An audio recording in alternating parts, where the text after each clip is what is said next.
ஓம் சாந்தி 14/6/2024 சாக்கார முரளியின் சாரம்.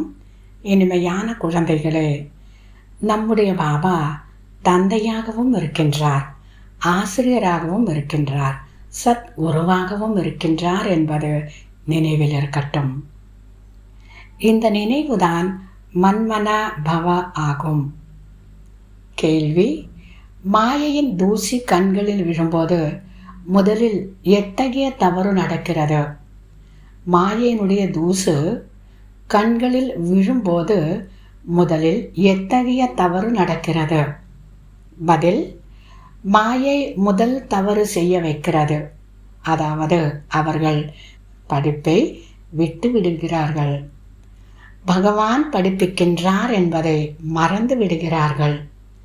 பாபாவின் குழந்தைகள்தான் படிப்பை விட்டு விடுகிறார்கள். இது கூட அதிசயமாக இருக்கிறது. இல்லை என்றால் இந்த ஞானம் உள்ளுக்குள்ளேயே, அதாவது மனதிற்குள் குஷியில் நடனமாடும் அளவிற்கானதாகும். ஆனால் மாயையினுடைய தாக்கம் ஒன்றும் குறைந்தது கிடையாது. அது படிப்பையே விட்டுவிட வைக்கிறது. படிப்பை விட்டுவிடுவது என்றால் வராமல் இருந்து விடுவதாகும். ஓம் சாந்தி. சகஜமாக நினைவூட்டுவதற்காக பாபா யுக்திகளை கூறுகின்றார். என்னை மட்டும் நினைவு செய்யுங்கள். அந்த நினைவின் மூலம்தான் அரைக்கல்பத்தின் விகர்மங்கள் விநாசமாகும். தூய்மையாவதற்காக நீங்கள் பிறவிகளாக பக்தி, ஜபம், தவம் போன்றவற்றை நிறைய செய்திருக்கின்றீர்கள். பாபாவை தவிர வேறு யாரும் இந்த விஷயத்தை புரிய வைக்க முடியாது. சிவபாபாவிற்கு தாய் தந்தை இல்லை. சிவபாபா யாருடைய குழந்தை என்று யாராலும் சொல்ல முடியாது. இந்த விஷயங்கள் அடிக்கடி நினைவில் இருக்கட்டும். இதுதான் மன்மன பவமாகும். சில குழந்தைகளின் மூலமாக மாயை தவறு செய்ய வைக்கிறது. ஒரேடியாக கண்களில் அப்படி தூசியை போட்டு விடுகிறது. படிப்பையே விட்டு விடுகிறார்கள். பகவான் படிப்பிக்கின்றார். அப்படிப்பட்ட படிப்பை விட்டு விடுகிறார்கள். படிப்புதான் முக்கியமானதாக இருக்கிறது. படிப்பை ஒருபோதும் விட்டுவிடக்கூடாது. மாயை விட வைக்கிறது. பாபா கூறுகின்றார், குழந்தைகளே, அப்படி செய்யாதீர்கள். படிப்பை ஒருபோதும் விடாதீர்கள். பாபாவிடம் தகவல் வருகிறது அல்லவா? குறிப்பீட்டின் மூலம் அனைத்தும் தெரிகிறது. இவர் எவ்வளவு நாள் வரவில்லை, படிப்பை விட்டுவிடுகிறார்கள் என்றால் பாபாவையும் மறந்து விடுகிறார்கள். உண்மையில் இவர் மறக்கும் பொருள் அல்ல. இவர் அதிசயமான தந்தையாவார். இது ஒரு விளையாட்டு என்று பாபா புரிய வைக்கின்றார்.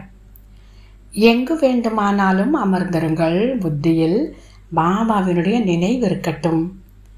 இவர் எல்லையற்ற தந்தையாக இருக்கின்றார். இவருக்கு எந்த தந்தையும் இல்லை. இவருக்கு எந்த டீச்சரும் இல்லை. அவரே அனைத்துமாக இருக்கின்றார். அவரைத்தான் அனைவரும் நினைவு செய்கிறார்கள். சத்தியுகத்தில் யாரும் நினைவு செய்ய மாட்டார்கள். 21 பிறவிகளுக்கு படகு கரை கடந்து விட்டதென்றால் உங்களுக்கு எவ்வளவு குஷி இருக்க வேண்டும்? அவ்வளவுதான். முழு நாளும் பாபாவின் சேவை செய்ய வேண்டும். அப்படிப்பட்ட தந்தையின் அறிமுகத்தை கொடுக்க வேண்டும். பாபாவிடமிருந்து இந்த ஆஸ்தி கிடைக்கிறது.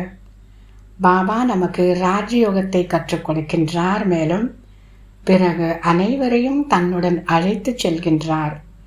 முழு சக்கரமும் இப்பொழுது உங்களுடைய புத்தியில் இருக்கிறது. பாபா சொல்கிறார், கிருஷ்ணர் புதிய உலகத்தின் எஜமானராக இருந்தார். இப்போது பழைய உலகமாக இருக்கிறது.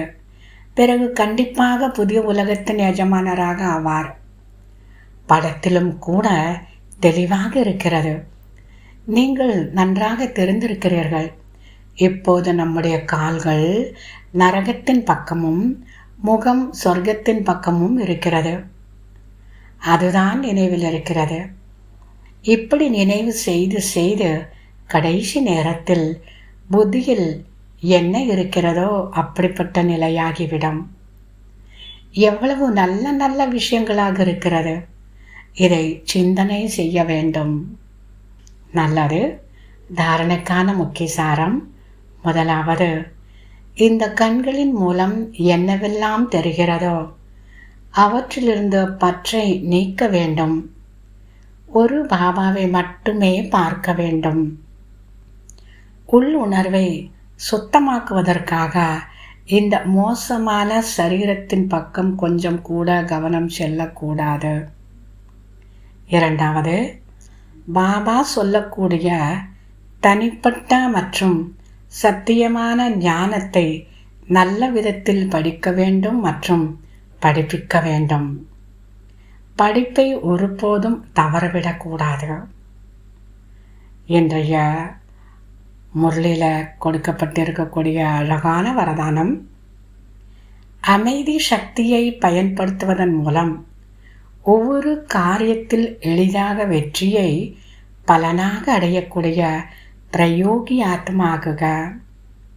அமைதி சக்தியை பயன்படுத்துவதன் மூலம் ஒவ்வொரு காரியத்தில் எளிதாக வெற்றியை பலனாக அடையக்கூடிய பிரயோகி ஆத்மா ஆகுக.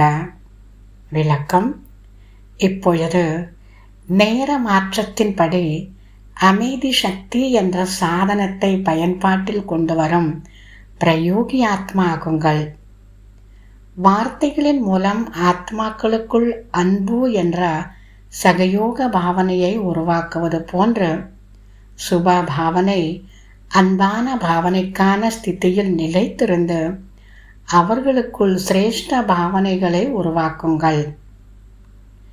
தீபம் தீபத்தை ஏற்றுவது போன்று உங்களது சக்திசாலியான சுப பாவனை மற்றவர்களுக்குள் மிக உயர்ந்த சிரேஷ்ட பாவனையை உருவாக்கிவிடும். இந்த சக்தியின் மூலம் ஸ்தூல காரியத்தில் மிக எளிதாக வெற்றியடைந்து விடுவீர்கள். பிரயோகப்படுத்தி பாருங்கள் போதும். ஸ்லோகன். அனைவருக்கும் பிரியமானவர்களாக ஆக வேண்டுமென்றால் மலர்ந்திருக்கும் ஆன்மீக ரோஜா மலராக ஆகுங்கள், வாடிய மலராக அல்ல. அனைவருக்கும் பிரியமானவர்களாக ஆக வேண்டுமென்றால் மலர்ந்திருக்கும் ஆன்மீக ரோஜா மலராக ஆகுங்கள், வாடிய மலராக அல்ல. நல்லது. இனிமையிலும் இனிமையான 5000 வருடங்களாக காணாமற் போய் மீண்டும் கண்டெடுக்கப்பட்ட செல்ல குழந்தைகளுக்கு தாய் தந்தை பாப் தாதாவின் அன்பு நினைவுகள் மற்றும் காலை வணக்கம். ஆன்மீக குழந்தைகளுக்கு ஆன்மீக தந்தையின் நமஸ்காரம். ஆன்மீக தந்தைக்கு ஆன்மீக குழந்தைகளின் நமஸ்காரம். ஓம் சாந்தி.